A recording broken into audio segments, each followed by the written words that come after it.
Welcome to the Deep Dive. Today, we're really digging into Tesla in 2025.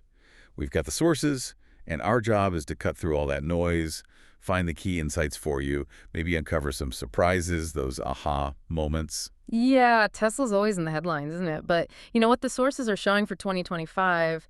It's more complex. There are these less obvious challenges, some really key developments happening kind of under the radar. Right. So this deep dive hopefully will give you that full picture, get beneath the surface a bit. Okay, so let's pop the hood then. What's buzzing in the innovation labs, especially on the AI front? Well, one of the big things is they're pushing hard on core processing power. They're developing a new chip called AI6. AI6, okay. Yeah, and they're working with Samsung on this. It's not just, any chip. It's specifically designed to seriously upgrade their autonomous driving systems. So making FSD better. Exactly. The aim is, well, optimize how much power it uses, crank up the calculation speed significantly, and, ultimately give the driver a much smoother, safer, just a more responsive feel, taking FSD up a level, basically. Okay, makes sense. And I keep hearing about Grok AI. Where does that fit into the whole Tesla picture? Is it just like a smarter Siri for the car? It's aiming to be quite a bit more than that. Grok AI is expected to be the engine behind the in-car voice stuff, the digital assistant.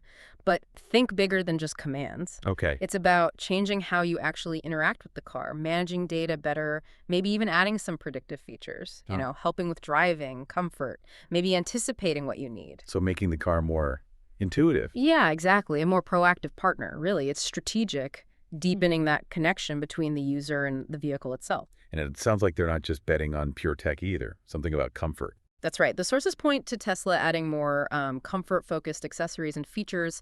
And this is interesting because it signals they're looking beyond just being the tech leader. Right, because everyone's catching up on the EV tech side. Pretty much. The market's maturing. So comfort, the overall user experience, that's becoming a key battleground. It helps them stand out, against the old luxury brands, but also the new EV players, not just on tech, but on how nice the car feels day to day. Okay, interesting. So thinking about the roads, literally, how does all this AI stuff connect with Tesla's big autonomous driving plans, especially over in Europe? That regulatory scene seems tough. It is tricky, but there's actually a huge development coming. Starting September 2025, a new European regulation kicks in. It's called the UNECE DCS regulation. UNECE DCS. Okay, what does that do? It basically allows for hands-off driving, so reduced supervision, on specific highways in Europe. This is a big deal because it directly paves the way for Tesla's full self-driving FSD to officially arrive there. So FSD in Europe is actually happening soon then. It looks like it. The sources say it'll start rolling out in places like the Netherlands and Norway initially. Wow, okay. Highways, yes. Yeah. But what about city streets? Are we seeing real-world tests there yet? We are, yeah. FSD beta tests are definitely happening in cities. Paris is one example mentioned. But still with drivers paying close attention. Oh, absolutely. Very strict conditions. Drivers have to be ready to take over instantly, getting full autonomy working safely in complex city environments. That still needs more regulatory changes, and really importantly, more data from these ongoing tests. Right, makes sense. So lots happening on the tech and rules side. But it can't all be smooth sailing. What kind of challenges, what bumps in the road are they hitting market-wise, production-wise? No, you're spot on. It's not all easy. Tesla's actually seeing sales dip in several European countries. Oh, really? Why is that? It seems to be a mix of things. The general economy isn't great. There's way more competition now from other EV makers. Plus, some specific countries have stricter environmental rules they're grappling with. It's a tougher market. In production. Any specific issues there? Yeah, there have been slowdowns mentioned, like with the Model Y E41, that's likely a specific version or regional model. Yeah. And it's not just internal stuff causing it. Oh, no. Well, things like the U.S. federal tax credits ending earlier than expected, that hits demand, right? And when demand changes, it messes with how they plan production. So they're having to adjust their factory output and strategy because of these outside forces, too. Losing that tax credit boost is significant. Okay, got it. Let's shift gears to something that still feels pretty sci-fi but maybe isn't. Robotaxis. What's the latest on Tesla's plans there? It's definitely moving beyond just talk. Tesla is already running its Cybercab Robotaxi service. Oh, we're running it now. Where? In Austin, Texas. And apparently it's competitively priced.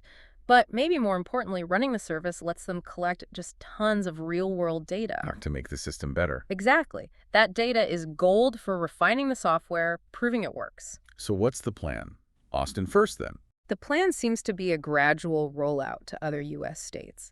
But that all depends on getting the green light from regulators, state by state. Right, regulations again. Always.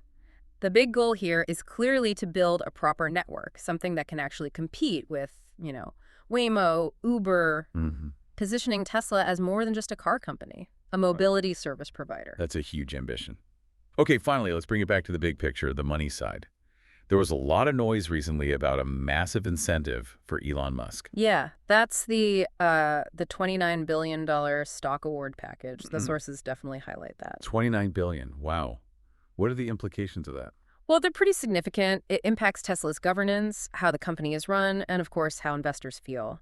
The exact details might shift, but it clearly creates a very strong link between how the company performs and, well, his personal reward. So it really ties his fate to the company's long-term success. Absolutely. And you have to consider what an award that size means for control over the company, potentially, and how future strategic decisions get made. It's a really powerful way to incentivize that long-term vision, for better or worse, depending on your view. So, wrapping this up then, Tesla in 2025. It's quite a mixed bag, isn't it? You've got this incredible tech innovation, the AI stuff, Definitely. butting up against these real-world hurdles, regulations, market competition, production issues. It really is a complex picture, but those strengths are undeniable.